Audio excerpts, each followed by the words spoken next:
Have you ever noticed how exhausting it is to constantly explain yourself, to defend your choices as if your life needs someone else's stamp of approval? Every time you bend your truth to be understood, a little of your peace, your clarity, and your inner strength slips away. Here's the quiet truth. The harder you chase validation, the further you drift from your own center. And yet, there's a strange beauty in this, because the moment you stop begging to be seen is often the moment people start to notice. Buddhist wisdom reminds us, stop searching outside for recognition and turn inward for awakening. True power doesn't come from demanding attention. It comes from living in such alignment that your presence speaks before your voice ever does. When you focus inward, not from pride, but from awareness, you begin to shift. You react less, you need less, and without effort, you carry a calm strength that others can't quite put into words. This journey is for those who are done being drained by opinions, criticism, or rejection. So ask yourself, what if your silence could carry more power than your explanations? What if you stopped chasing and simply started becoming? Stay with me until the very end, because I'll share a rarely spoken habit that, once embraced, can quietly astonish everyone around you without a single word. 1. The unspoken power of stillness. What if the greatest truths you carry were never meant to be spoken? In today's world, noise is often mistaken for strength. People talk louder, post more, and rush to be heard. But in the quiet heart of Buddha's teaching, there is a different kind of wisdom. Stillness is the mark of true strength. Imagine a vast mirror-like lake at dawn. The water is so calm that the sky's reflection appears untouched. In that stillness, there is more truth than in 1,000 hurried words. Yet how often do we abandon our own calm just to answer back, to defend ourselves, to win an argument that doesn't need to be fought? You don't have to prove your worth. The mountain does not chase the clouds. It doesn't explain its silence to the wind. It simply stands rooted, unshaken, unbothered by the passing storms. This is the quiet return, turning inward not to shut the world out, but to come home to yourself. In Buddhism, silence is not emptiness. It is a living presence, untouched by noise. Try it now, just 2 minutes without music, without screens, without words. Not to escape the world, but to meet the world from within. What emerges in that space? You'll find that stillness isn't hollow. It's the ground where your truth takes root. Yet in the modern world, stillness is misunderstood. People call it weakness, withdrawal, or avoidance. But those who have walked the path know it takes courage to remain calm, discipline to withhold reaction, and strength to listen without rushing to speak. And here's what unsettles people. When you stop explaining yourself, when you no longer defend your boundaries or justify your solitude, they can't make sense of it. That's because real peace is not a performance. It's something cultivated, breath by breath. Ask yourself with compassion, have you been filling your days with noise to avoid hearing what's inside? Or could your silence be the doorway to healing, to clarity, to transformation? The Buddha said, "The wise who live in meditation find perfect peace and freedom, not by speaking over the world, but by listening deeply to life itself." Let today mark your return, not through grand announcements, but through the way you live. Let your calm be your answer. Let your life be your quiet revolution. And in that stillness, watch how the world begins to notice, without you ever asking it to. 2. The courage to release. Why is it that the tighter we hold, the more it hurts? We cling because we fear what comes after change, endings, the unknown self that might emerge without the things we've grown used to.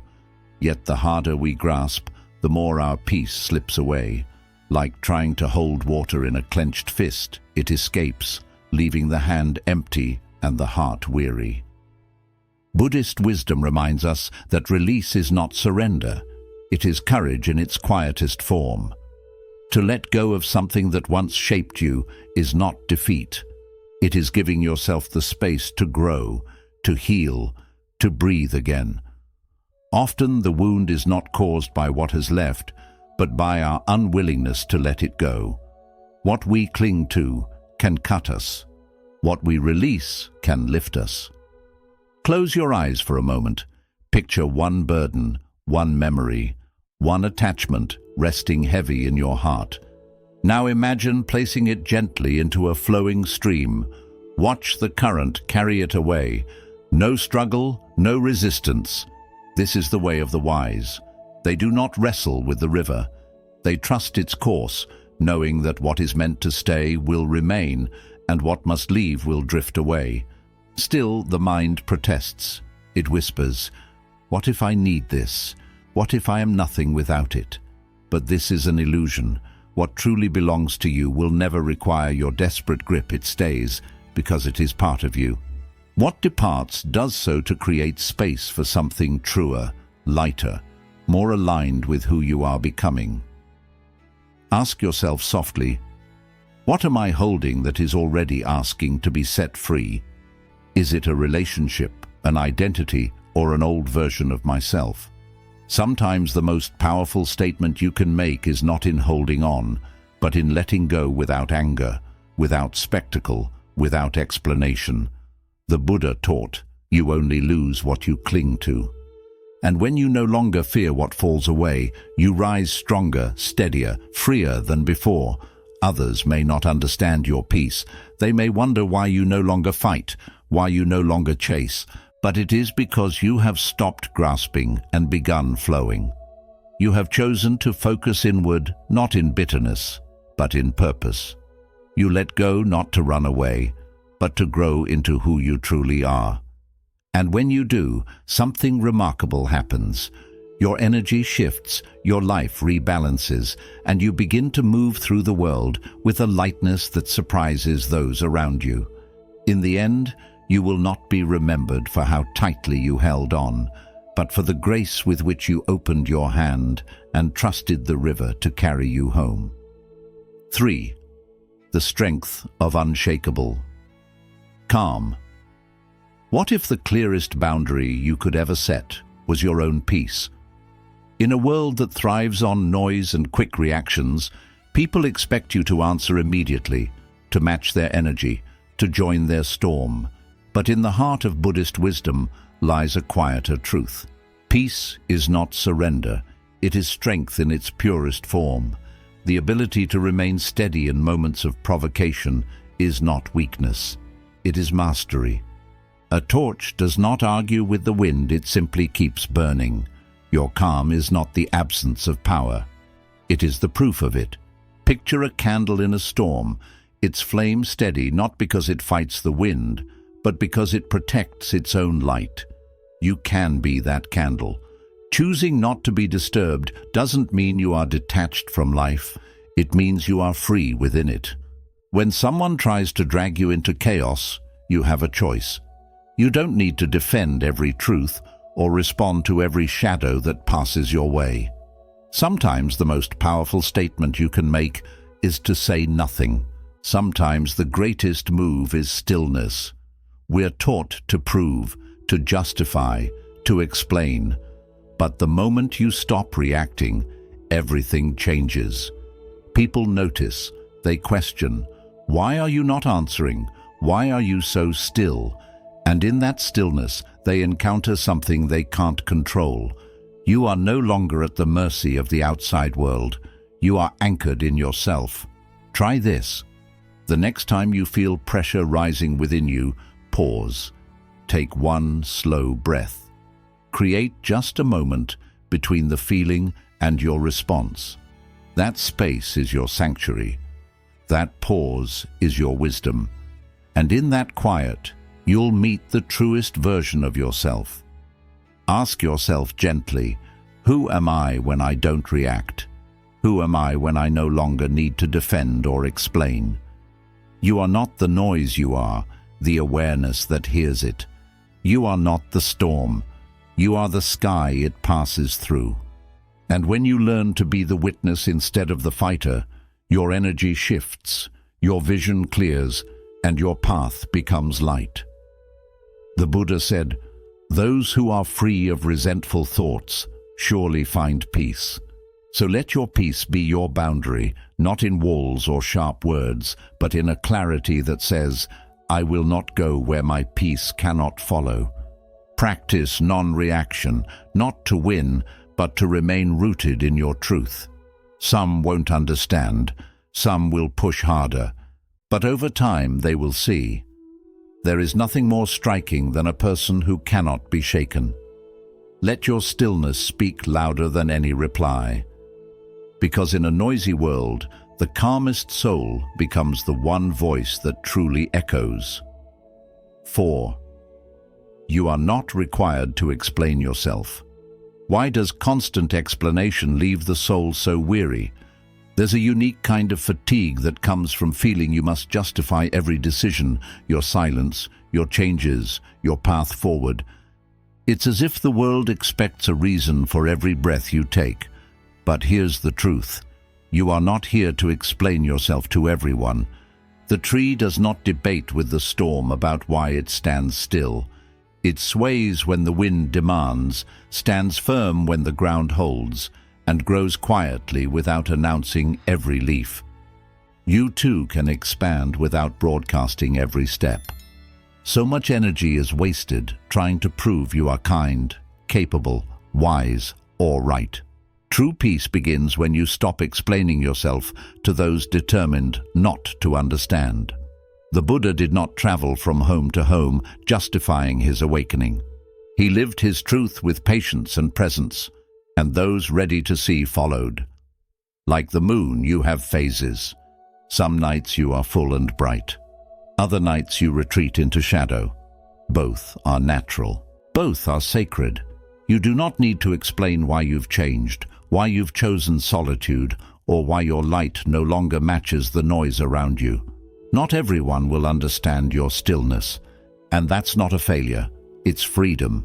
You are not here to be understood by all. You are here to walk in harmony with truth.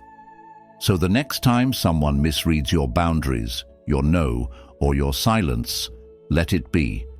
Don't chase their approval. Don't rush to correct their story. Instead, notice what your quiet teaches you about where your energy truly belongs. In that pause, something priceless returns your focus, your calm, your inner authority. Ask yourself gently, who am I trying to convince, and why? Is my need for validation born from love or from fear? When your attention shifts from proving your worth to protecting your peace, you become unshakable. Not because you've closed your heart, but because you've mended it. The Buddha said, "A man is not called wise because he talks and talks again. But if he is peaceful, loving, and fearless, then he is in truth called wise." Wisdom doesn't defend itself. It doesn't seek permission. It simply radiates. And those meant to feel it will understand, even in silence. So turn your focus inward, not to shut others out, but to deepen your own roots.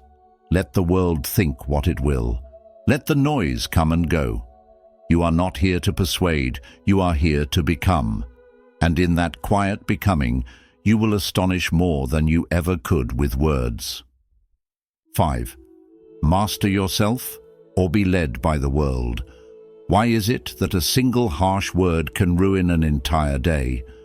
Why can one failure crush your spirit or one person's opinion shake your confidence? This is the quiet suffering of living at the mercy of everything outside yourself. When you have not anchored your mind, the world will pull you in every direction, often without you even noticing. Buddhist wisdom has long offered the same truth. Master yourself or be mastered by the world. Your mind is not your enemy. Yet when left unchecked, it behaves like a wild horse, powerful, fast, but unpredictable. It bolts not toward your dreams, but away from your peace. It can trample your intentions, scatter your focus, and leave you exhausted. A wild horse cannot lead a caravan, it creates only chaos. But once it is guided with patience and steady hands, it becomes a force of quiet strength. In the same way, you must learn to take the reins of your mind. Begin by noticing your reactions, not with judgment, but with awareness.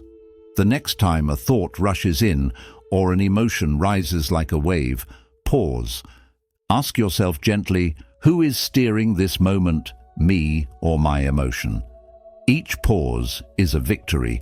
Each moment of deliberate choice, rather than automatic reaction, is a step out of the prison of reactivity and into the freedom of self-mastery. Most people live as captives of their own feelings. They say, "This is just who I am," or "I couldn't help it." But that is an illusion. Every emotion is a guest, every thought a passing cloud. And you are the sky, vast and unmoved, deciding whether to follow or to let it drift away. So ask yourself quietly, do I act or do I merely react? When your actions come from alignment, they are deliberate, grounded, and powerful. But when life is only a series of reactions, you become like a leaf, tossed by the wind, never still, never certain, never free. The Buddha said, "Though one should conquer 1,000,000 men in battle, he who conquers himself is the greatest of conquerors." Self-mastery is not rigid control, it is compassionate awareness. It is knowing your own patterns, your own triggers, your own peace, and choosing to move with wisdom rather than compulsion. Focus inward not to escape the world, but to meet it with clarity. You don't need to run from life, you only need to stop letting life rule you.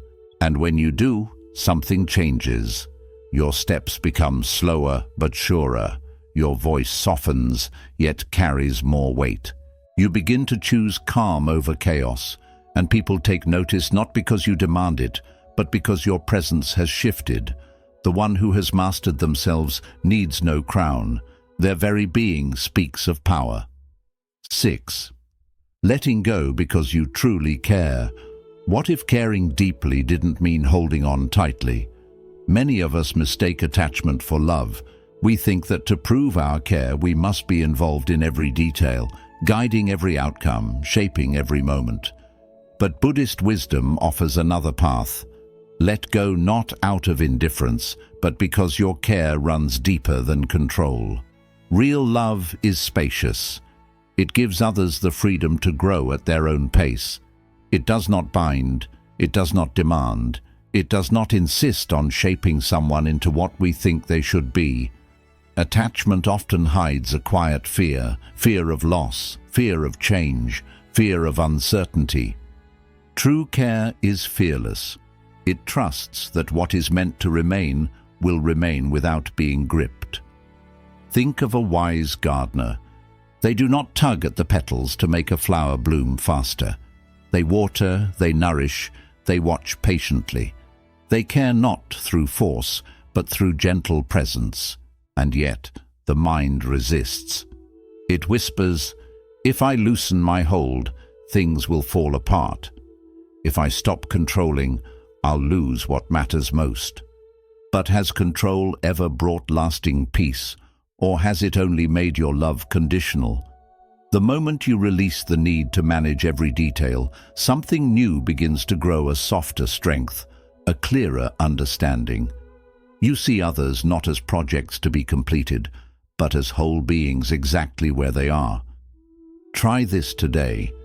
Choose one person in your life and see them without expectation, not wishing they were different, not waiting for them to become more attentive, more available, more perfect. Simply witness them as they are. Notice how that quiet acceptance changes your own energy. Notice how it opens your heart. Ask yourself gently, am I attached to this person or to the story I want them to fulfill? Am I loving them or trying to heal my past through them? When the story falls away, what remains is truth. And in that truth, love becomes lighter, purer, freer. The Buddha said, "You only lose what you cling to." Letting go is not the death of love. It is the rebirth of love without fear. A love that doesn't demand. A love that doesn't suffocate. A love that doesn't require constant proof to feel real. Turn your focus inward, not to separate from others, but to root yourself in peace. When you release control, you become fully present. You become patient. You become free. And that freedom radiates. People can feel it, even without words. Because when you stop needing to hold everything together, you become the space where everything can naturally flourish. That is the kind of love that quietly transforms the world. 7. When stillness becomes unshakable. Why does your peace seem to unsettle others? There is a quiet tension that arises when you stop reacting to the noise around you, when you no longer join the arguments, when you no longer explain your silence, when you step away from drama, you become unfamiliar to those who survive on chaos. True stillness disrupts the restless. Real peace is not emptiness, it is strength in its most refined form. Those who are unsettled may feel uneasy in its presence because it reflects something they have yet to find within themselves. A calm heart does not need to shout. It does not seek to be understood. Its very being communicates more than words ever could. In a world that thrives on noise, inner silence can feel like a challenge. It shows others what they have not mastered. A single unmoving flame in a room of restless winds becomes impossible to ignore, not because it demands attention, but because it endures. Some people are not looking for understanding, they are looking for reaction. They try to pull you into their storms to confirm that they still hold sway over your emotions. But when you choose to remain steady, to neither fight nor defend, nor collapse into their patterns, you step out of their story. You leave the script entirely. You choose presence over participation. Try this. The next time someone tests your boundaries or attempts to disturb your calm, stay steady. Not from pride and not as a silent punishment, but from truth. Observe how the chaos begins to lose its grip. Notice how it becomes clear what belongs to them and what to you. Because when your peace is no longer for display, when it is not dependent on perfect conditions, it becomes real. Ask yourself gently, does my calm remain only when the world is quiet, or does it stay with me when the room begins to shake? The true measure of peace is not how it feels on a meditation cushion, but how it holds you in moments of challenge. The Buddha taught, better than 1,000 hollow words is one word that brings peace. And sometimes that one word is not spoken at all, it is simply presence. Focus inward, not to escape life, but to move through it untouched by what does not serve you. The deeper your stillness, the less you are pulled into reaction. The less you react, the more you see. And in that clarity, wisdom quietly blooms. Let your calm be a mirror, not to judge, but to show others another way to live, another way to respond, another way to be. And in choosing that way, you may find you have become the strongest person in the room without ever raising your voice. 8. Quiet healing, unshakable transformation. What if the truest transformation didn't need to be displayed to be real? In a culture obsessed with showing progress, it's tempting to believe that healing only counts if others can see it, measure it, or praise it. But the most profound healing, the kind that reshapes the soul, often happens in places no one else can witness. It unfolds in stillness, in private moments, in the way your breath feels softer when you wake, or in the way you choose patience where you once chose reaction. The bamboo spends years sending roots deep into the earth before a single green shoot appears above the soil, and when it finally rises, it does so with strength that surprises everyone. You don't need to announce your growth. You don't need to explain your absence. your new boundaries, or the peace you've found. When you heal quietly, the transformation is undeniable, not because you speak it into the world, but because you live it. Your energy shifts, your choices refine, your very presence begins to tell a story your old self could never put into words. The awakened do not rush to prove themselves. They treat the inner work like a sacred garden tended to in silence, watered with presence, protected from the noise. Roots grow in winter. The unseen work is what allows spring to bloom. Try this. Honor a private victory today. Perhaps you caught yourself before reacting. Perhaps you spoke to yourself with kindness. Perhaps you let go of something that once kept you heavy. Whatever it is, keep it to yourself. Let it be enough that you know it happened. That is how true confidence grows, not from applause, but from the integrity of your own awareness. Ask yourself gently, am I healing for my own soul or for someone else's eyes? Am I growing to be true or to be admired? There's nothing wrong with being seen, but the most enduring changes are born in silence. When you grow because your spirit refuses to remain the same, not because you want to impress, but because you want to live aligned, your transformation becomes unshakable. The Buddha said, "As a solid rock is not shaken by the wind, so the wise are not moved by praise or blame." True growth does not need recognition to exist. It does not falter if no one notices. It continues quietly, steadily, deeply. Let the world think you haven't changed. Let them speak of the version of you that no longer exists. It doesn't matter because transformation isn't loud, it's cellular, it's sacred, and when it's ready, it will reveal itself in ways no one can ignore. Until then, keep your roots strong, heal in stillness, and when your moment comes, rise like bamboo suddenly, powerfully, and without the need to explain. 10. Stop chasing. Start becoming. Why do we run after things we may not yet be ready to hold? Much of our restlessness comes from grasping, reaching for love, success, approval, or recognition, as if they were the missing pieces of our worth. Yet, in the quiet heart of Buddhist teaching lies a different truth.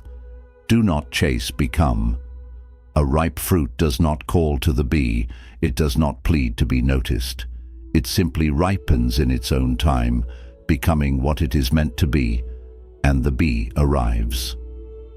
The tree does not hurry to bloom, the mountain does not step toward the clouds, it stands in its fullness, and the clouds gather around it. This is the patience of nature, the calm of knowing you are already enough. When you move from chasing to becoming, your energy changes. You let go of the restless urge to grab, and instead you live as what you seek. The question shifts from "how can I get this?" to "who should I be for this to come naturally?" Whether it is peace, love, clarity, or purpose, your work is not to run after it, but to grow into it. Chasing often comes from the belief that you are incomplete, that you must earn what is already meant for you. But growth shows us something deeper. The more grounded you are, the more life comes to you not through force, but through harmony. Try this. Pause and ask yourself what you're truly chasing beneath the surface. Is it safety, belonging, recognition, or love? Then ask, what kind of person receives that with ease? Care for that version of yourself, nourish it daily.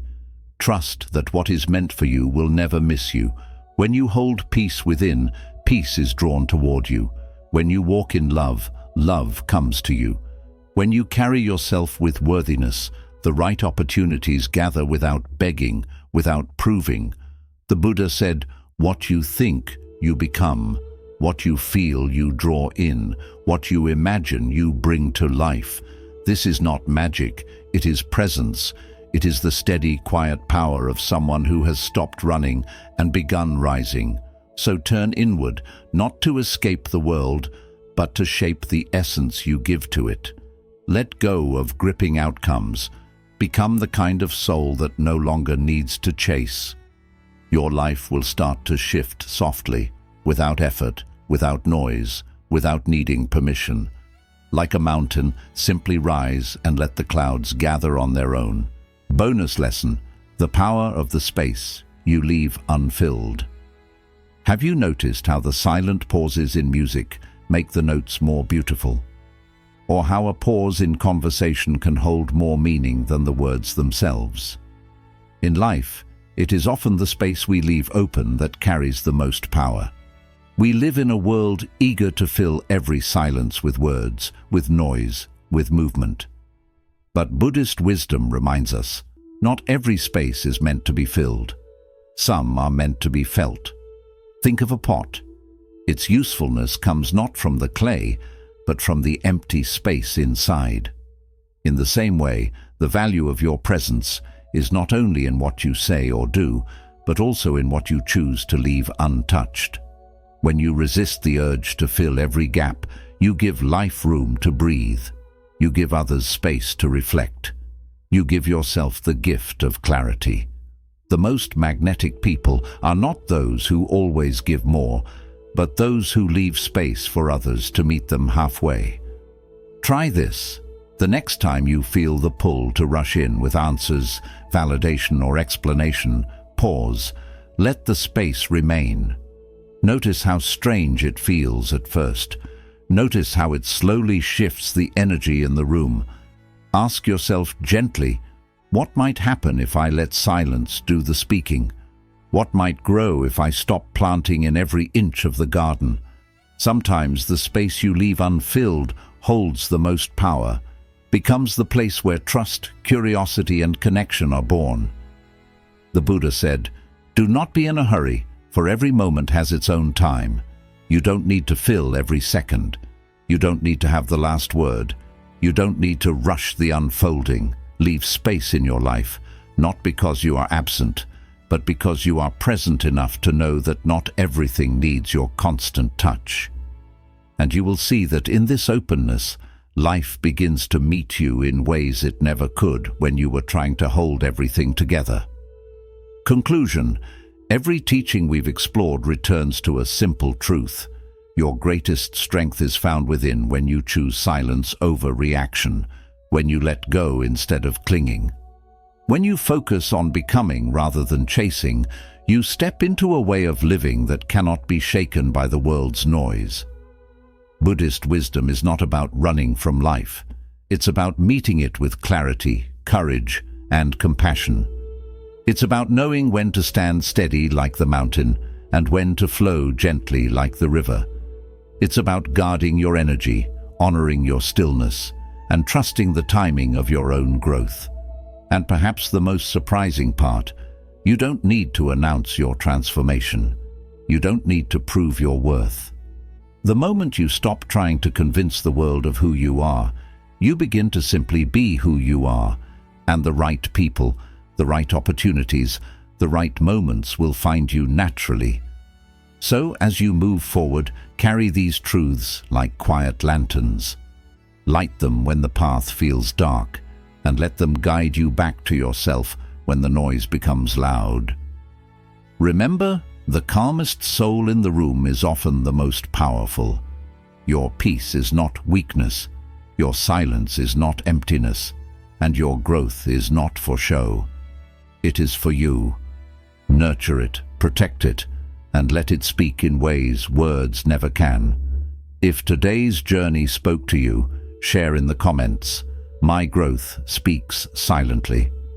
Let this be our quiet reminder that the deepest transformations are the ones we live, not the ones we announce.